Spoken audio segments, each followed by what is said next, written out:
اب مزید اس بات کی مزید تحقیق میرے محترم ناظرین اور مزید تصحیح، ٹھیک ہے نا. اب کتنے ہو گئے؟ ہم نے ثابت کیا انصاب الاشراف سے ایک سند کے ساتھ، تاریخ طبری سے ثابت کیا، اللہ آپ کا بلا کرے معجم کبیر سے بالکل مختلف سند کے ساتھ ثابت کیا نا. اب اگلے سند مختلف مزید سند آ رہا ہے بھائی. المعجم الکبیر للطبرانی میرے محترم ناظرین، جلد نمبر 7، المعجم الکبیر للطبرانی المجلد السابع، چاپ دار احیاء التراث العربی، کتاب چھپی ہے سنہ 2009 میں بیروت لبنان. ملاحظہ فرمائیے صفحہ نمبر 127 ہے، حدیث نمبر ہے 465. سند پہ بات کریں گے، پہلے متن حدیث پڑھتے ہیں آپ کی خدمت، ٹھیک ہے نا. ناصر ابن عاصم اللیثی اپنے والد عاصم اللیثی سے روایت کرتے ہیں، دخلت مسجد المدینہ، رسول پاک صلی اللہ علیہ وسلم کی حیات طیبہ میں مشرف ہوا، مسجد نبی صلی اللہ علیہ وسلم میں گیا. فإذا الناس يقولون نعوذ باللہ من غضب اللہ وغضب رسولہ صلی اللہ علیہ وسلم. میں نے دیکھا کہ صحابہ کرام ڈرے ہوئے ہیں، سہمے ہوئے ہیں، کہتے ہیں ہم اللہ کی پناہ مانگتے ہیں اللہ کی غضب سے، اور اللہ کی پناہ مانگتے ہیں رسول پاک صلی اللہ علیہ وسلم کی غضب سے. پتہ کیا چلا میرے محترم کہ یہاں پر اللہ کا بھی غضب ہے، رسول صلی اللہ علیہ وسلم کی بھی غضب ہے، اللہ کی بھی لعنت ہے، رسول صلی اللہ علیہ وسلم کی بھی لعنت، ٹھیک ہے نا. اور اسی لیے صحابہ کہتے ہیں کہ ہم اللہ کی پناہ مانگتے ہیں، ٹھیک ہے نا، جھوٹی بات تو نہیں کہتے صحابہ، ٹھیک ہے نا. قال قلت ماذا قالوا ماذا، میں نے پوچھا صحابہ سے کہ ہوا کیا ہے. قالوا، صحابہ نے کہا یہ ہوا، کان رسول اللہ صلی اللہ علیہ وآلہ یخطب علی منبرہ، انہوں نے کہا کہ رسول پاک صلی اللہ علیہ وسلم منبر پہ تھے اور خطبہ دے رہے تھے. خطبے کے درمیان میں فقام رجل فاخذ بید ابنہ فاخرجہ من المسجد، ایک شخص اٹھ کے کھڑا ہو گیا، اپنے بیٹے کا ہاتھ پکڑ گیا، مسجد سے نکل گیا، وہاں سے نکل گیا، وہ شخص نکل گیا. جب رسول پاک صلی اللہ علیہ وسلم نے یہ دیکھا تو انہوں نے فرمایا لعن اللہ القائد والمقود، اور رسول پاک صلی اللہ علیہ وسلم نے کہا کہ اللہ لعنت کرے وہ شخص جو ہاتھ پکڑ کے نکل رہا ہے، اور جس کا اس کا بیٹا جس کا اس نے ہاتھ پکڑا ہے اور اس کو پکڑ کے نکال رہا ہے اپنے ساتھ. اللہ دونوں کو لعنت کرے، قائد اور مقود کو، آگے والے کو اور پیچھے والے کو، دونوں کو اللہ لعنت کرے. ویل لہذہ یوما لہذہ الامہ من فلان ذی الاستا. پھر فلان نام نہیں بتایا کہ کون ہے بھائی، ٹھیک ہے نا، حدیث میں سینسرشپ ہے، قینچی ہے بھائی، وہ ریڈیکٹ بولتے ہیں نا، ریڈیکٹ کرتے ہیں، سیاہ کالی لگاتے ہیں کہ وہ ملعون کون ہے بھائی جو مسجد میں سے اپنے بیٹے کے ساتھ نکل گیا تھا. رسول پاک صلی اللہ علیہ وسلم نے فرمایا کہ اللہ لعنت کرے آگے والے کو پیچھے والے کو. اس امت پہ بہت بڑا شر آئے گا ایک دن، اسی سے ذل استا، جس کا جو وہ ہے نا، استا کس کو بولتے ہیں پتہ آپ کو؟ تشریف کو بولتے ہیں، تشریف. یہ تحقیر ہے بھائی، اگر آپ کسی شخص کو اس کی تشریف کا نام لے لینا، وہ عضو جس پہ آپ بیٹھتے ہیں نا، پیچھے والا، اس کا پیچھے والا جو عربی میں صریح لفظ ہے نا، اردو میں صریح لفظ تشریف تو نہیں ہے. صریح لفظ کیا ہے اردو میں؟ گاف کے ساتھ شروع ہوتا ہے نا، ڈال کے ساتھ ختم ہوتا ہے، گاف آخر میں ڈال ہے، ٹھیک ہے نا، وہ ہے، ٹھیک ہے نا. وہ لفظ تو ہم بول رہے ہیں، ہم بولنا تو چاہیے، ہمیں بولنا چاہیے، حرج نہیں اس میں، لیکن یہاں انٹرنیٹ پہ بہت بیوقوف بہت ہے، اور کہتے ہیں یہ تو بہترامی ہوگی، کیا اس میں بھائی لفظ ہے بھائی، وہ ٹھیک ہے، اس لفظ کا قصور نہیں ہے.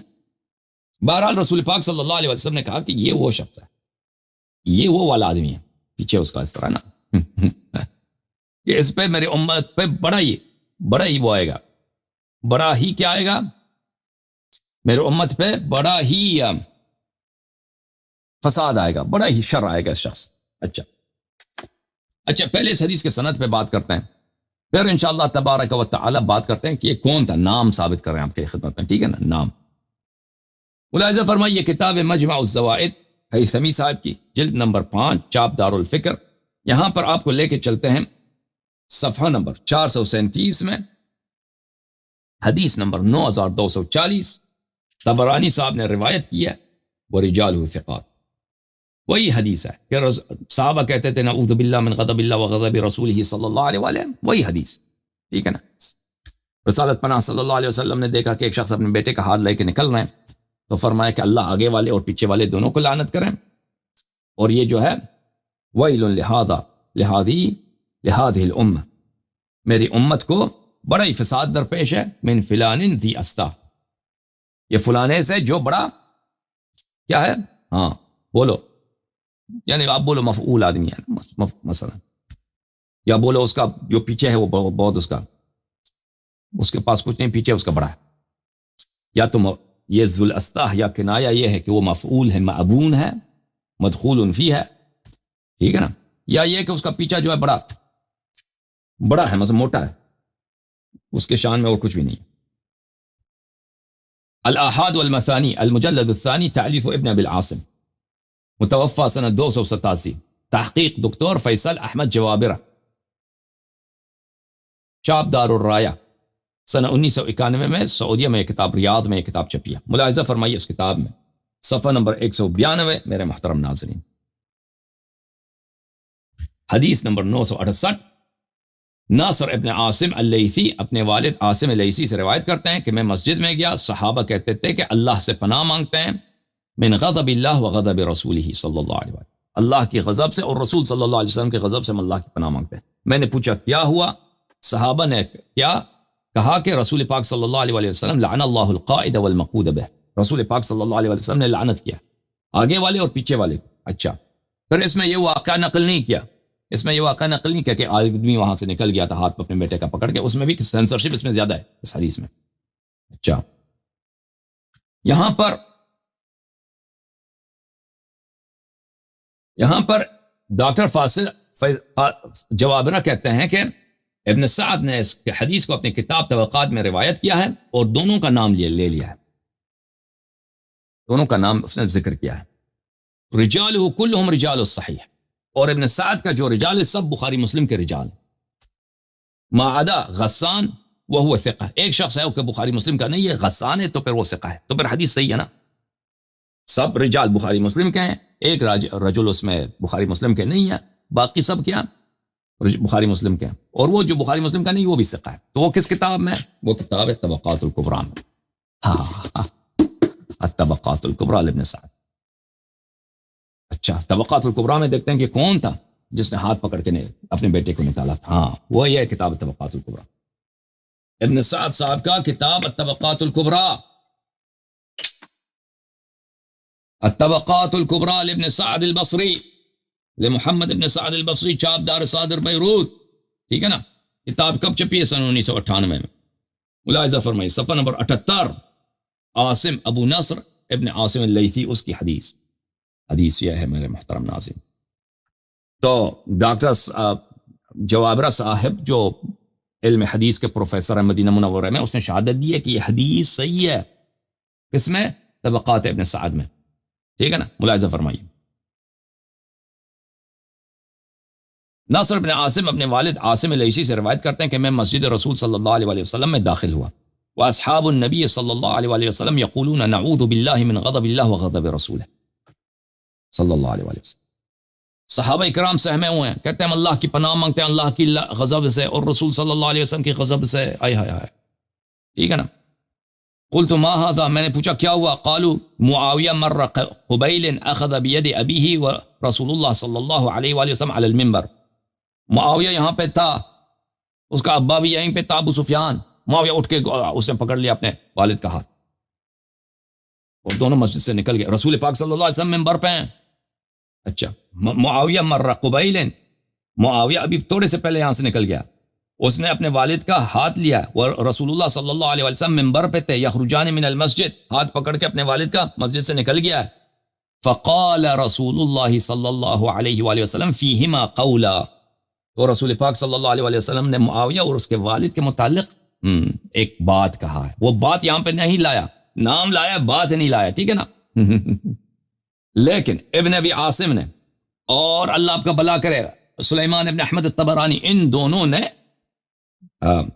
بات لایا ہے، نام نہیں لایا، ان جب، اور یہ سب کے سب احادیث صحیح ہیں بھائی، اور یہ ایک ہی واقعے کی بات ہے، اور یہ واضح بات ہے، جب ان سب احادیث کو ساتھ رکھتے ہیں تو نام بھی پتہ چلتا ہے، بات بھی پتہ چلتا ہے۔ بات کیا ہے؟ لعنت، کہ اللہ نے لعنت کی ہے اس شخص پر، آگے والے پر اور پیچھے والے پر، اور فرمایا کہ یہ شخص ذو الاسطح ہے۔ ہاں، ذو الاسطح کا کیا مطلب ہوتے ہیں؟ دو معنی ہوتے ہیں نا، ایک شخص ہے ذو الاسطح یعنی وہ مفعول ہے، مفعول سمجھتے ہیں نا، مفعول مفعول ہوتے تھے نا، اب بھی بہت ہوتے ہیں. ایک مفعول ہے. دوسرا ذو الاستا سے کیا مراد ہو سکتا ہے؟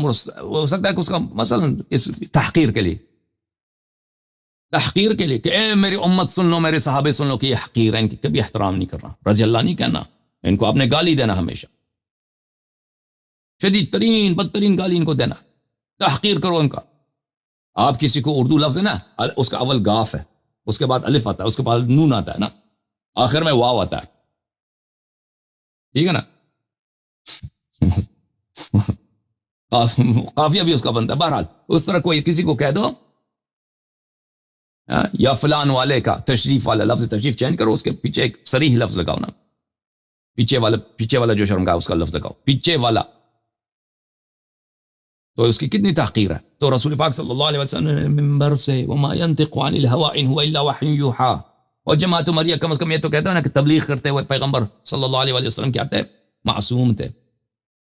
اور تبلیغ کرتے ہوئے تو معصوم تھے نا. ابھی ممبر پہ تبلیغ کر رہے ہیں، ممبر سے تبلیغ کرتے ہوئے انہوں نے کہا گالی دی معاویہ کو.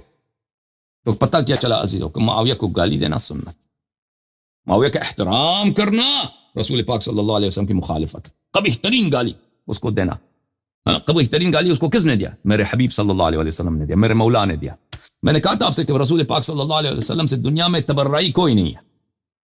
تبرع سیکھنا ہے تو پیغمبر صلی اللہ علیہ وسلم سے سیکھو، ٹھیک ہے نا. اور امت تمہیں کیا ہو گیا؟ یہ تمہاری اپنی حدیث ہے، تمہاری اپنی کتابیں ہیں، بشرط بخاری مسلم آپ کی خدمت میں صحیح حدیث پیش کر رہے ہیں، اور آپ جو ہے معاویہ میں پھنس گئے ہو. مفعول کی بات آئی، میں ایک اور مفعول کا آپ کو دکھاؤں، کیونکہ ہمارے دل بڑے جلے نا، مومنین کے دل جلے ہیں، تو مومنین کے دلوں کو کچھ قرار آ جائے. یہ کتاب ہے نور القبس المختصر من المقتبس في اخبار النحاة والادباء والشعراء والعلماء، تالیف ابو عبید اللہ محمد ابن عمران المرزبانی، اختصار ابو محاسن یوسف ابن احمد ابن محمود الحافظ الیغموری. نور القبس للیغموری، کتاب نور القبس. اچھا، کتاب چھپی ہے سنہ 1964 میں، اور اس کتاب کے محقق ہیں البرٹ ڈیتریش. اور آپ کو پتہ ہے کہ مستشرقین نے بہت ساری کتابوں کی انہوں نے بالخصوص 20ویں صدی کے آغاز میں بہت ساری کتابوں کی انہوں نے تحقیق کی اور چھاپا ہے. اور اکثر مسلمانوں کی کتابیں انگریزوں نے، یورپینز نے، انہوں نے سیف کیا ہے. یعنی بہت ساری کتابیں ہیں ہماری مسلمانوں کی، چاہے شیعہ چاہے مخالفین کی، بہت سارے نسخے ہیں کہ ان کے مخطوطات سب نسخے ختم ہو گئے تھے. تو ان کے نسخوں کو کس نے محفوظ کیا؟ وہ کہاں پر ہے؟ یا جرمنی کے برلن کے لائبریری میں ہے، یا برٹش لائبریری میں ہے، یا امریکن کانگریس لائبریری میں، ٹھیک ہے نا. ان بڑے بڑے لائبریریز میں ان کے نسخے محفوظ ہیں. تو ان کا بڑا خدمت ہے، ان کا احسان ہے، ان کا یہی مغربی طاقتوں کی کہ انہوں نے لائبریریاں نہیں جلائی ان لوگوں نے مسلمانوں کی طرح کہ آ کے لائبریری جلا دیں، کتابیں جلا دیں. نہیں، انہوں نے کتابوں کو محفوظ کیا. اچھا، یہاں پر میرے محترم ناظرین صفحہ نمبر اس کتاب میں آپ کو لے کے چلتے ہیں، صفحہ نمبر 183 میں وہ بات کرتے ہیں کہ کون کون لوگ تھے جو مفعول تھے. ان مفعولین میں کون تھا؟ وَكَانَ عُفَّانِ ابن ابی العاص، كان عفان ابن ابی العاص مؤنثا يلعب في الاعراس بالدف. عفان کس کا ابو ہے؟ ابو کس کا؟ عفان. ہاں پتہ ہے آپ کو نا، عفان یہ جو تھا مؤنث تھا، یہ مرد تھا، لیکن ہوتا ہے نا جیسے کسرے ہوتے ہیں اس طرح. یہ جو ہے یہ وہ کیا بولتے ہیں اس کو، وہ چیز ہے نا گول سی ہے، عورتیں اس کو بجاتی ہیں شادی وغیرہ میں. کیا بولتے ہیں، لفظ بھول گیا، بہرحال آپ لوگ جانتے ہو، ٹھیک ہے نا. تو وہ اس کے ہاتھ میں ہوتا تھا، گونڈے اس کو لے کے آتے تھے کہ بھئی آج ہمارا یہاں پہ کچھ ہو رہا ہے، محفل ہے، آ جاؤ. تو اس کو لے کے آتے تھے، اس کے ہاتھ میں دیتے تھے. یہ وہی عثمان صاحب کے والد گرامی یہ پکڑ کے اس کو وہی بجاتے تھے، اس کو کچھ پیسہ ویسا دیتے تھے. بولے وَمِثْلُهُ الْحَكَمِ ابن بالعاص، اور اس کا بھائی بھی تھا نا حکم، عثمان کا چچا. یہ دونوں بھائی جو تھے مؤنث تھے. اوکے، اور پھر وہ ذکر کرتا ہے بہت ساروں کا. انہی لوگوں میں سے جو مؤنث تھے جو مفعول تھے، محمد ابن القاسم ابن محمد ابن الحکم. ہاں کیا بھائی، ابن الحکم محمد ابن القاسم، جس نے سندھ فتح کیا تھا نا، کہتے ہیں سندھ فتح، وہ بھی مفعول تھا. بہت مشہور تھا وہ، مستوح تھا، مفتوح یعنی اس کا بڑا اس میں اس کی حاجت تھی اس کو. اب ثابت ہو گیا نہیں ہوا عزیزو؟ وہ ثابت ہوا ہے نہیں ہوا؟ کتنے سند ہو گئے؟ بہت سارے سند ہو گئے نا، سند تو صحیح ہے. اوکے مزید سند آپ کو دکھاتے ہیں. ربیع الابرار و نصوص الاخبار تالیف محمود ابن عمر الزمخشری، جزء خامس، چاپ مکتبۃ مطبوعات العالمی، مؤسسۃ العالمی للمطبوعات بیروت میں کتاب چھپی ہے. یہاں پر صفحہ نمبر 358 میں وہ نقل کرتے ہیں دوسرے سند کے ساتھ. عبید اللہ ابن سلیمان ابن وہب نے اپنی کتاب میں لکھا ہے رأى رسول اللہ صلی اللہ علیہ وآلہ ابو سفیان مقبلا على حمار ومعه ابنه معاویہ یقودہ ویزید یسوقہ. رسول پاک صلی اللہ علیہ وسلم نے دیکھا کہ ابو سفیان آ رہے ہیں گدے پہ سوار، معاویہ جو ہے آگے ہے، اور یزید ابن ابی سفیان معاویہ کا بھائی وہ پیچھے سے آ رہا ہے. تو رسول پاک صلی اللہ علیہ وسلم نے فرمایا لعن اللہ الراکب والقائد والسائق، اللہ تعالیٰ لعنت کرے سوار کو، آگے والے کو اور پیچھے والوں کو، تینوں کو اللہ لعنت کرے، پوری ٹیم پہ لعنت. اچھا جب یہ پتہ چلا عزیزو، ان مختلف روایات کو ہم نے آپ کی خدمت میں دکھا دیا، اس سے بالکل اس میں شک ہی نہیں رہتا کہ رسول پاک صلی اللہ علیہ وسلم نے ان کو لعنت کیا. اب میں ایک نقطہ آپ کو دکھا دیتا ہوں، پھر اس کے بعد مزید لعنات دکھا دیتا ہوں کہ یہ بات جو پیغمبر صلی اللہ علیہ وسلم کسی کو لعنت کرتے ہیں تو رسول پاک صلی اللہ علیہ وسلم کو پتہ ہے کہ لعنت کا کیا مراد ہے. انہوں نے خود پیغمبر صلی اللہ علیہ وسلم سے روایت کی ہے کہ لعن المؤمن کا قتل ہے، مومن کو لعنت کرنا ایسا جیسے اس کے قتل کرو. سباب المسلم فسوق، کسی مسلمان کو گالی دینا یہ فسق ہے، یہ فسق ہے. کسی مسلمان کو گالی دینا فسق ہے، مومن کو گالی دے، مسلمان کو گالی دینا فسق ہے. مومن کو لعنت کرنا اس سے ایسا کہ اس کو قتل کرو، ٹھیک ہے نا. تو یا تو یہ کہتے ہیں کہ نستجیر باللہ پیغمبر صلی اللہ علیہ وسلم نستجیر باللہ فاسق ہے، ان کو خود اپنی شریعت کی پرواہ. وَلَقَدْ كَانَ لَكُمْ فِي رَسُولِ اللَّهِ صلی اللہ علیہ وآلہ أُسْوَةٌ حَسَنَةٌ، یہ جھوٹ ہے، قرآن جھوٹ ہے.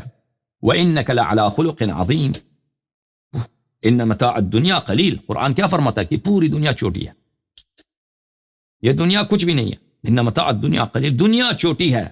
حبیب صلی اللہ علیہ وآلہ وسلم وَإِنَّكَ لَعَلَىٰ خُلُقٍ عَظِيمٍ، حبیب صلی اللہ علیہ وآلہ وسلم کا اخلاق عظیم ہے. دنیا چھوٹی ہے، دنیا چھوٹی ہے، حبیب صلی اللہ علیہ وسلم کا اخلاق عظیم ہے. لیکن ایک شخص جو بے گناہ انسان کو لعنت کرتا ہے بار بار اس کے باپ کے سامنے، ٹھیک ہے نا، اس کے بھائی کے ساتھ پوری ٹیم کو لعنت، تو یہ تو یا تو وہ لعنت کے مستحق ہیں، یا تو یہ لعنت کرنے والا جو ہے کیا ہے، خود بولو، اخلاق عظیم کا حامل نہیں ہے. قرآن جھوٹ ہے، قرآن جھوٹ ہے. اسوہ حسنہ نہیں ہے، قرآن جھوٹ ہے. نستجیر باللہ معصوم نہیں ہے، نستجیر باللہ فاسق ہے. بھئی نبوت اس کی باطل ہے.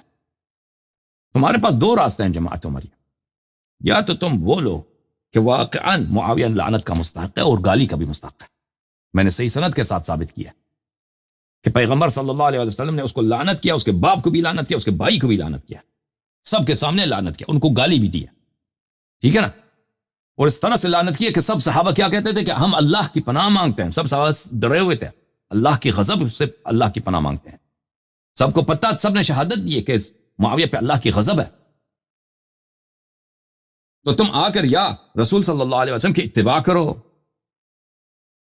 ٹھیک ہے نا، اتباع کرو اور رسول صلی اللہ علیہ وسلم کی تصدیق کرو، یا پھر کافر ہو جاؤ. قرآن کو باطل کرو، پیغمبر صلی اللہ علیہ وسلم کو گناہگار، فاسق، غیر نبی بنا دو، ختم بات، دین اپنا باطل کرو. تمہارے پاس کوئی چارہ ہی نہیں ہے. جماعت عمریہ کتاب ہے صحیح مسلم کی شرح نووی صاحب، مسلم بشرح النووی، مسلم بشرح یحییٰ بن شرف النووی، جزء اول، چاپ دار الفکر، کتاب چھپی ہے سنہ 2009 میں دار الفکر بیروت لبنان میں. یہاں پر باب نقصان الایمان، یہاں پر صفحہ نمبر 57 ہے، ملاحظہ فرمائیے. نووی صاحب نقل کرتے ہیں وقد قال صلی اللہ علیہ وآلہ لعن المؤمن قتلہ. نووی صاحب کہتے ہیں مسلم کے سب سے بہترین شرح یہی ہے، نووی کی شرح کہ رسول پاک صلی اللہ علیہ وآلہ وسلم، اور بہت بڑے محدث ہیں یہ نووی، بہت بڑے مجتہد بھی ہیں، مفتی بھی ہیں. اچھا رسول پاک صلی اللہ علیہ وسلم نے فرمایا کہ مومن کو لعنت کرنا لعنہ کا قتل ہے، لعن المؤمن کا قتل ہے، مومن کو لعنت کرنا اس کے قتل کے برابر ہے۔ ہائے ہائے ہائے، پھر کہہ دو نا معاویہ مومن ہے یا نہیں ہے؟ اگر اس کو مومن بناتے ہو نا تو پھر رسول صلی اللہ علیہ وسلم کو تم فاسق بناتے ہو۔ اور پھر تم نے بخاری میں روایت کیا، بخاری کی حدیث ہے کہ سباب المسلم فسوق، مسلمان کو گالی دینا فسق ہے۔ اگر معاویہ مسلمان ہے تو پھر نبی صلی اللہ علیہ وسلم تم نے نبی صلی اللہ علیہ وسلم کو فاسق بنا دیا ہے، جماعت عمریہ، تو پتہ چلا کہ معاویہ نہ مومن ہے نہ مسلم ہے۔ اچھا، اس کی مزید دلیل، واتفق العلماء على تحریم اللعن، سب علماء متفق القول ہے کہ معین کا لعن نہیں کیا جا سکتا مگر کہ وہ کافر ہو۔ لعن معین جائز نہیں ہے۔ کیا مطلب کہ ایک شخص پہ عینی ہی میں کہہ دوں فلانے پہ لعنت، مگر یہ کہ وہ کافر ہو، ٹھیک ہے نا؟ آپ کہہ دو کہ کذاب پہ لعنت، آپ کہہ دو کہ گناہکار پہ لعنت، آپ کہہ دو فاسق پہ لعنت، مگر جب ایک شخص کو اشارہ کرتے ہوئے، تعیین کرتے ہوئے معین شخص کی لعنت کرتے ہو تو یہ جائز نہیں ہے، کیونکہ یہ صرف کافر کے لیے۔ واتفق العلماء على تحریم اللعن فإنه في اللغة الابعاد والطرد، لغت میں لعن کا کیا مطلب ہے؟ دور کرنا، طرد کرنا، کسی کو دفع کرنا۔ وفي الشرع الابعاد من رحمت اللہ، شریعت میں اس کا مطلب ہے کہ اللہ کی رحمت سے دور ہو۔ فلا يجوز ان يبعد من رحمت اللہ من لا يعرف حاله وخاتمة امره معرفة قطعیہ، بس آپ کسی شخص کو اللہ کی رحمت سے دور نہیں کر سکتے مگر یہ کہ آپ اس شخص کے حال کی عاقبت سے آپ کو قطعی یقینی معرفت نہ ہو سکتا ہے کہ یہ توبہ کرے، ٹھیک ہے نا، ابھی اس نے آپ کے پیسے چوری کیا، آپ اس کو لعنت نہیں کر سکتے، ٹھیک ہے نا؟ تو کیونکہ ہو سکتا ہے کہ یہ کیا کرے؟ توبہ کرے، ہو سکتا ہے کہ یہ بعد میں آپ کے پیسے واپس کر دیں، ٹھیک ہے نا؟ ابھی آپ نے دیکھا کہ اس نے جھوٹ بولا، ہو سکتا ہے کل یہ بہت اچھا آدمی بن جائے، پھر آخر زندگی تک بہت عابد زاہد بنے، تو آپ کو تو یقین کہ نہیں ہے کہ یہ اس کی عاقبت جو ہے جہنم میں ہے، کہ آپ اس کو لعنت کر رہے ہیں۔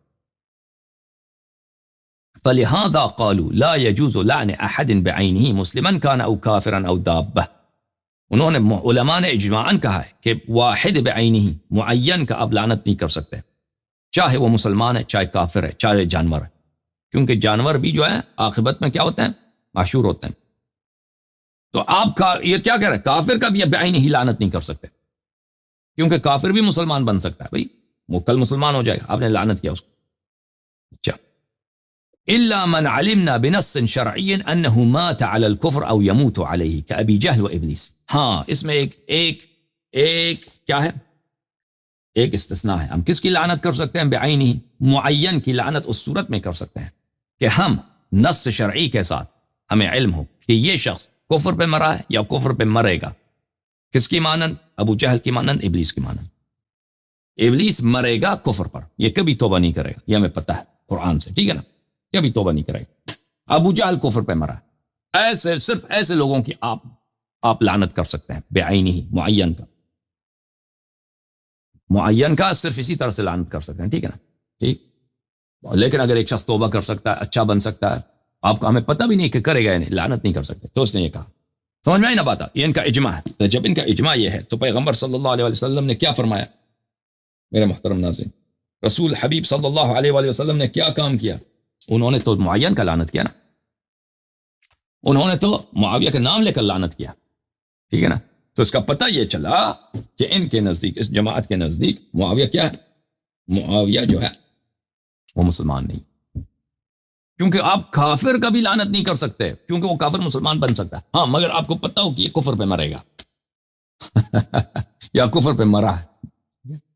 تو رسول پاک صلی اللہ علیہ وسلم نے جب ان کو لعنت کیا تو ان کو پتہ ہے کہ یہ مسلمان ہے ہی نہیں، یہ جھوٹ بولتے ہیں مسلمان، اور یہ مسلمان اسلام پہ نہیں مریں گے، ٹھیک ہے نا؟ اور اس کی حدیث آئے گی، عمار ابن یاسر کی صحیح حدیث آئے گی کہ انہوں نے فرمایا کہ ما اسلموا ولکن استسلموا، کہ طلقاء جو ہیں معاویہ اور اس کے والد ابو سفیان، ہند، یہ لوگ کبھی اسلام نہیں لائے، یہ ان کے اپنی کتب میں سے ہم ثابت کریں گے انشاءاللہ۔ کبھی مسلمان ہوئے ہی نہیں، لیکن انہوں نے کیونکہ یہ کمزور ہو گئے تھے فتح مکہ کے وقت، روایات میں ہے نا کہ ہند نے داڑھی پکڑی تھی ابو سفیان کی. ابو سفیان نے کہا تھا کہ ہم مسلمان بنتے ہیں اللہ آپ قتل ہو جائیں گے. ہند نے داڑھی پکڑ کے اس کو تپڑ لگایا تھا اپنے شوہر کو، اور کہا تھا کہ یہ پاگل ہو گئے ایک بوڑھا، کہتا مسلمان بنتے ہیں. اتنا شدید نفرت تھا ان لوگوں کو اسلام سے. پھر ان کو جب پتہ چلا کہ قتل ہو جائیں گے تو انہوں نے اسلام کا اظہار کیا تھا. اچھا